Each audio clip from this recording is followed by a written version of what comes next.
Hello everyone, मैं जिन्होड़ आपका बहुत बहुत स्वागत करता हूं अपने ऑनलाइन प्लेटफॉर्म पे। जो बच्चे जेई 2025 के लिए प्रिपरेशन कर रहे हैं उन बच्चों के लिए ये जो क्वेश्चन है जेई मेन 2024 में पूछा गया क्वेश्चन है। और दोस्तों इस टाइप के आपको जेई मेन में और भी क्वेश्चन मिलेंगे, इसलिए हर कॉन्सेप्ट पर आपको ध्यान देना है किस तरीके से हम इस क्वेश्चन को सोल्व कर रहे हैं। एक एक आपको स्टेप समझना है ताकि सारे क्वेश्चन आपके इस बेसिस जितने भी आपको मिले वो सारे सोल्व हो जाए। तो सबसे पहली चीज हमारे को गिवन क्या है देखिएगा। Let the sum of the maximum and the minimum values of the function F X P M upon N where G C D M comma N 1 है, then M plus N is equal to. तो question में आपको given क्या है कि ये कोई function है, इसकी मैक्सिमम और मिनिमम जो वैल्यूज आएगी उसका सम m अपॉन n की फॉर्म में होगा। सबसे पहली चीज। अगला आपको क्या बोला है कि m और n का ग्रेटेस्ट कॉमन डिवाइजर, कहने का मतलब HCF, वो कितना रहेगा 1। आपको वैल्यू बतानी है m प्लस n की। तो घूम फिर के बात आ गई कि m और n हमारे को लेके आना है। तो m और n कैसे निकालते हैं देखिएगा। सबसे पहली चीज, इस fx को मैं y रख देता हूं। सबसे पहला काम y इक्वल में क्या दिया है मेरे पास, quadratic equation upon quadratic equation का केस है 2x square minus 3x plus 8 upon 2x square plus 3x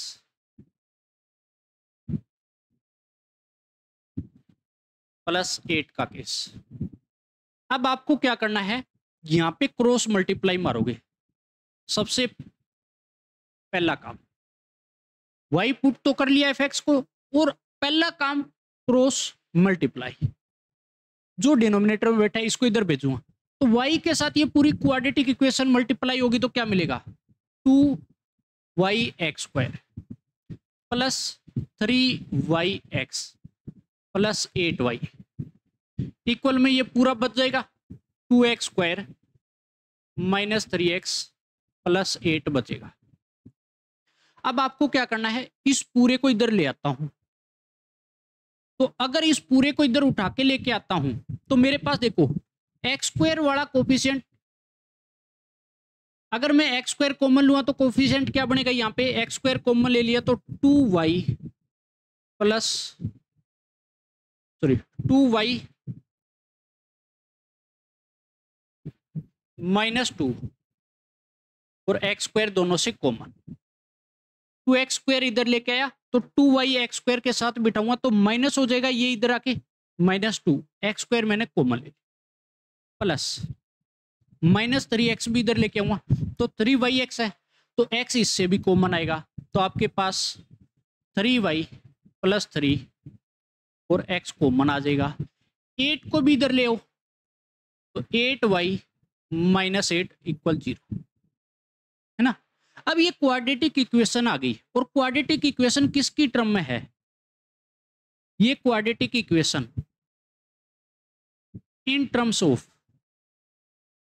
of x की टर्म में क्वाड्रेटिक इक्वेशन है। तो अगर आपके पास क्वाड्रेटिक इक्वेशन इक्वल 0 का केस है यहां पे, तो आपको क्या करना है, डी की वैल्यू ग्रेटर देन इक्वल 0 रख दोगे हमेशा।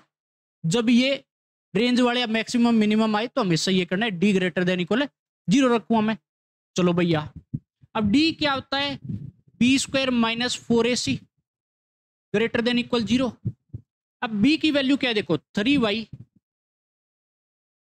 प्लस 3 का होल स्क्वायर माइनस 4। ए की वैल्यू क्या है 2y माइनस का 2 इनटू में सी की वैल्यू क्या है 8y minus 8 greater than equal है 0, ग्रेटर देन इक्वल है 0।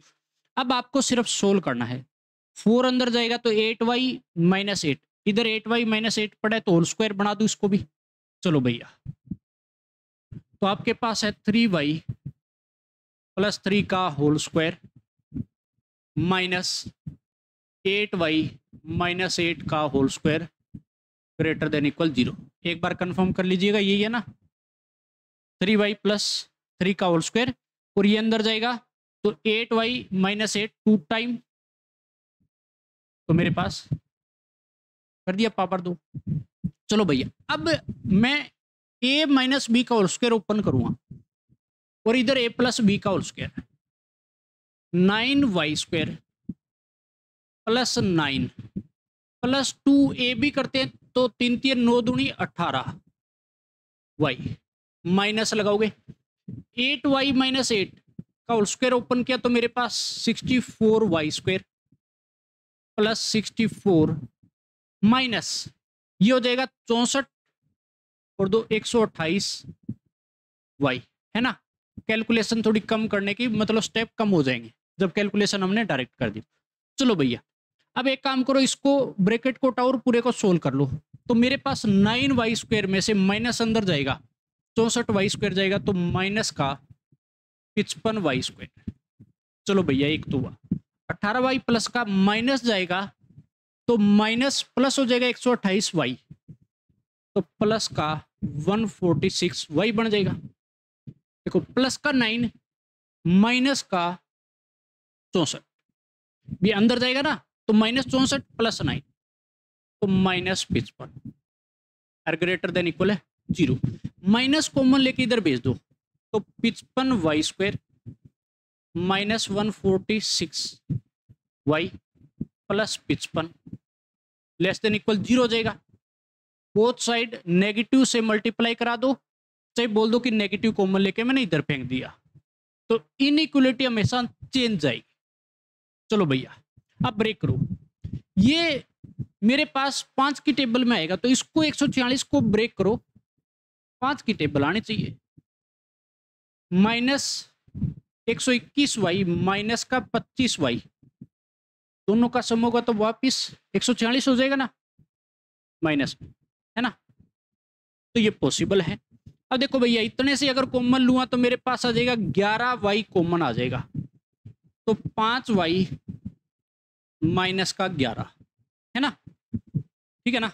इधर आ जाएगा मेरे पास 5 माइनस का कॉमन आ गया तो 5y माइनस 11 इधर बन जाएगा, 5y माइनस 11 पूरे से कॉमन, तो भैया मेरे पास बन जाएगा 11y माइनस 5 और लेस देन इक्वल 0।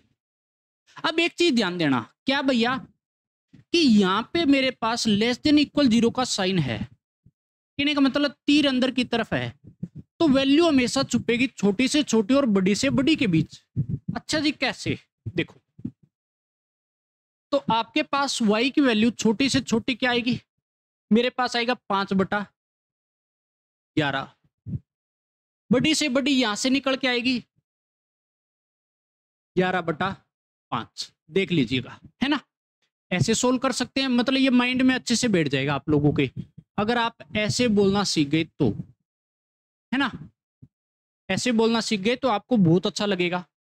तीर बार अंदर की तरफ है तो छोटी से छोटी वैल्यू और बड़ी से बड़ी वैल्यू के बीच y छुप जाएगा। तो देखो, छोटी 5/11 आएगा, यहां से 11/5, ये मैंने लिखा है।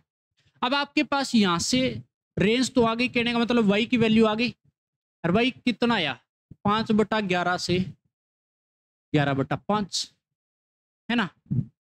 तो भैया y की मैक्सिमम और मिनिमम वैल्यू आपके सामने आ चुकी है। ये मिनिमम रहेगा भाई और ये मैक्सिमम देगा, और इन दोनों का सम m/n के बराबर है ना, तो सम कर दो भैया। अगर सम करूंगा 5/11 प्लस 11/5 तो 55, 25 प्लस 121, है ना।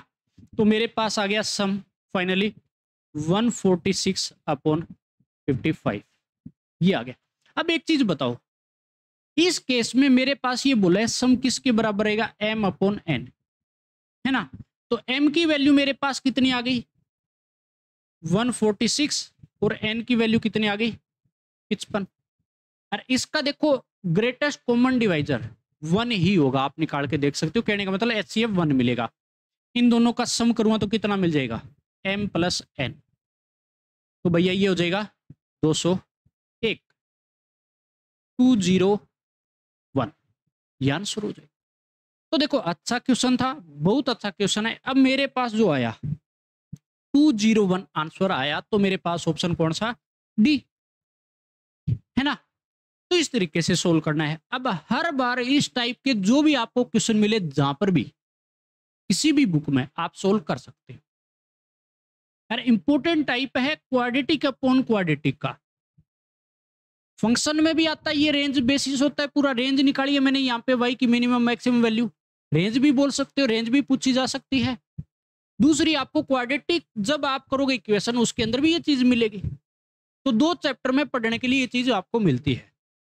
इसलिए एक एक चीज को आपको समझना है, ताकि आपके सारे क्वेश्चन सोल्व हो जाए इस बेसिस। मेरे ख्याल से सभी बच्चों को बहुत अच्छे तरीके से समझ में आया है। फिर भी अगर किसी प्रकार का डाउट है तो दोस्तों मैंने बोला है, साफ साफ आप कमेंट कर सकते हो, आपका क्लियर किया जाएगा। मन में नहीं रखना बिल्कुल भी, लेकिन कॉन्सेप्ट पर ध्यान देना है, ताकि आपका जेई बहुत अच्छा जाए। तो मिलते हैं नेक्स्ट क्लास में, इतने तक पढ़ते रहे और मजे करते रहे।